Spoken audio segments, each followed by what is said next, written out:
സങ്കടങ്ങൾ ജീവിതത്തിൽ വരുമ്പോൾ എന്ത് ചെയ്യണം എന്നതിനെക്കുറിച്ച് വളരെ ചുരുങ്ങിയ സമയം കൊണ്ട് പറഞ്ഞു തരുന്ന ഈ വീഡിയോ തങ്ങളുടെ ജീവിതത്തിൽ വളരെ ഉപകാരപ്പെടും. അതിനാൽ വളരെ ശ്രദ്ധയോടെ തുടർന്ന് ശ്രവിക്കുവാൻ ഓർപ്പിക്കുന്നു. സങ്കടങ്ങൾ വരുമ്പോൾ നാം ആദ്യം ചിന്തിക്കുക അത് പങ്കുവെക്കാൻ ഒരു വ്യക്തി ഉണ്ടായിരുന്നെങ്കിൽ എന്നാണ്. ഒരു പരിധിവരെ മനുഷ്യന്റെ ജീവിതത്തിൽ വരുന്ന സങ്കടങ്ങൾ പങ്കുവെക്കാൻ ആളുകൾ ഉണ്ടാവുക എന്നുള്ളത് നമുക്ക് ആശ്വാസം തന്നെയാണ്.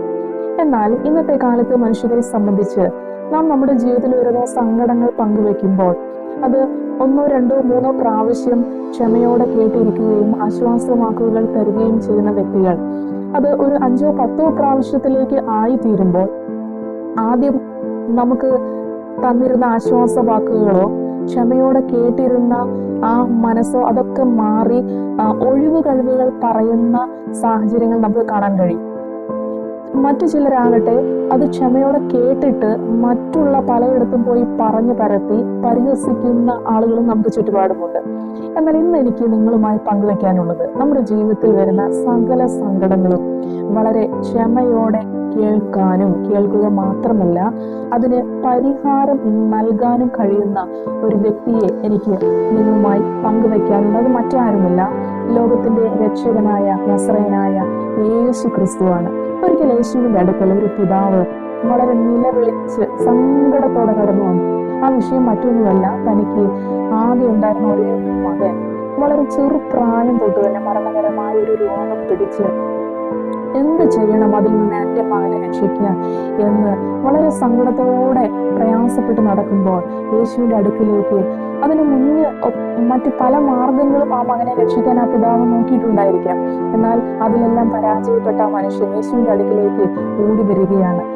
കർത്താവ് മത്തായി എഴുതിയ സുവിശേഷം 9-ാം അധ്യായം 22-ാം വാക്യത്തിൽ ഈ പിതാവ് കർത്താവിനോട് പറയുന്ന വാചകമോടെ എഴുതിയിട്ടുണ്ട്.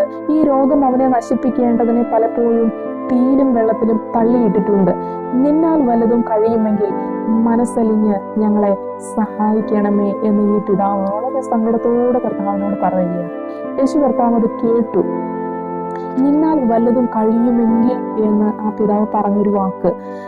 കാരണം അതിനു മുന്നേ പല ആളുകളുടെ അടുക്കിലേക്ക് ഈ പിതാവ് പോയിട്ടുണ്ടായിരിക്കാം, അവർക്കൊന്നും കഴിഞ്ഞില്ല, സഹായിക്കാൻ കഴിഞ്ഞില്ല. എന്നാൽ യേശുവിനോട് പറയുകയാണ് എന്നാൽ വല്ലതും കഴിയുമെങ്കിൽ. എന്നാൽ യേശു കർത്താവ് ആ പിതാവിനോട് സംസാരിച്ചു. ഈ സങ്കടങ്ങൾ കേട്ടിട്ട് ആ പിതാവിനോട് അതിന് മറുപടി ഇങ്ങനെ പറഞ്ഞു, നിങ്ങൾ കഴിയുമെങ്കിൽ എന്നോ, വിശ്വസിക്കുന്നവന് സകലവും കഴിയും. ഒരു മനുഷ്യനും പറയാൻ കഴിയാത്ത ഒരു മറുപടിയാണ് യേശു കർത്താവ് ആ പിതാവിന് കൊടുത്തത്. വിശ്വസിക്കുന്നവന് സകലവും കഴിയും. ഇത് കേട്ടപ്പോൾ ബാലന്റെ അപ്പൻ ഉടനെ നിലവിളിച്ചു. അവിടെ എങ്ങനെയാണ് എഴുതിയിരിക്കുന്നത്? കർത്താവെ, ഞാൻ വിശ്വസിക്കുന്നു, എൻ്റെ അവിശ്വാസത്തിന് സഹായിക്കണമേ എന്ന് പറഞ്ഞു. വളരെ താഴ്മയോടെ കർത്താവിനോട് പിന്നെയും ഈ പിതാവ് അപേക്ഷിക്കുകയാണ്. യേശു കർത്താവ് ഉടനെ തന്നെ അധികാരത്തോടെ ആ ബാലന്റെ മേലുള്ള ആ രോഗാത്മാവിനോട് വിട്ടുപോകാൻ കൽപ്പിച്ചു. ഉടനെ ആ ബാലന് സൗഖ്യം വന്നു. ആ പിതാവ് വളരെ സന്തോഷത്തോടെ തൻ്റെ മകനെയും കൊണ്ട് മടങ്ങിപ്പോയി. എന്നെ കേൾക്കുന്ന പ്രിയരെ, നിങ്ങൾ ഏത് ജാതിയിലോ മതത്തിലോ പെട്ട വ്യക്തിയായിരുന്നാലും നിങ്ങളുടെ സങ്കടങ്ങൾ പങ്കുവെക്കാൻ ആരുമില്ല എന്നോർത്ത് നിരാശയുണ്ടോ, വേദനയുണ്ടോ, ആത്മഹത്യയെക്കുറിച്ച് ചിന്തിക്കുന്നുണ്ടോ? ഒരിക്കലും അരുത്. യേശു കർത്താവ് നിങ്ങളുടെ സങ്കടങ്ങളെ കേൾക്കുക മാത്രമല്ല അതിന് പരിഹാരം നൽകുന്ന ഒരു നല്ല കർത്താവായി ഇന്നും ജീവിക്കുന്നു. നിങ്ങൾ അനുഭവിക്കുന്ന വേദനകൾ എത്ര വലുതായിരുന്നാലും എത്രയുണ്ടെങ്കിലും അത് മുഴുവൻ കേൾക്കാൻ ക്ഷമയുള്ള ഒരു കർത്താവാണ് നസറേയനായ യേശു ക്രിസ്തു. ആ യേശുവിനോട് പങ്കുവെക്കാൻ കഴിയുമോ? ആ സങ്കടങ്ങൾ, ആ വേദനകളൊന്നും പങ്കുവെക്കാൻ കഴിയുമോ?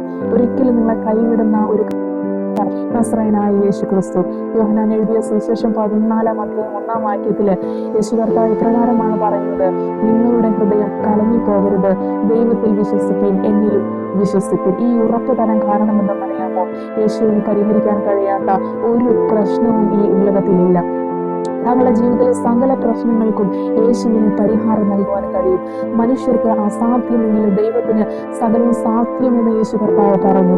ഞാൻ നിങ്ങളെ അനാഥരായി വിടുകയില്ല, ഞാൻ നിങ്ങളുടെ അടുക്കൽ വരുമെന്ന് യേശു കർത്താവ് പറഞ്ഞു. നാം വേദനിക്കുമ്പോൾ, നാം പ്രയാസപ്പെടുമ്പോൾ, സങ്കടപ്പെടുമ്പോൾ നമ്മുടെ അടുക്കൽ വരുന്ന ഒരു നല്ല കർത്താവാണ് നസറേയനായ യേശു ക്രിസ്തു. ആ യേശു തങ്ങളെ സ്നേഹിക്കുന്നു. ആ പ്രശ്നങ്ങളിൽ നിന്ന് പരിഹാരം തരാൻ യേശു കർത്താവ് ആഗ്രഹിക്കുന്നു. യേശു നിങ്ങളുടെ സകല സങ്കടങ്ങളിൽ നിന്നും രക്ഷിപ്പാൻ മതിയായ കർത്താവാണ്. ഒന്ന് മാത്രം ചെയ്യാനാണ് ആ പിതാവിനോട് യേശു കർത്താവ് ആവശ്യപ്പെട്ടത്. വിശ്വസിക്കുക. ഇന്ന് എൻ്റെ ഈ ശബ്ദം ശ്രവിക്കുന്ന മാന്യ പ്രേക്ഷകരോട് എനിക്ക് പറയാനുള്ളത്, താങ്കളുടെ സങ്കടം എത്ര വലുതായിരുന്നാലും യേശുവിന് അതിൽ നിന്ന് പരിഹാരം നൽകാൻ കഴിയുമെന്ന് വിശ്വസിക്കാൻ കഴിയുമോ? വിശ്വസിക്കുമെങ്കിൽ ആ പ്രശ്നത്തിന് പരിഹാരം തരാൻ, ആ സങ്കടത്തിൽ നിന്ന് താങ്കളെ വിടുവിക്കുവാൻ യേശു മതിയായ ദൈവമാണ്.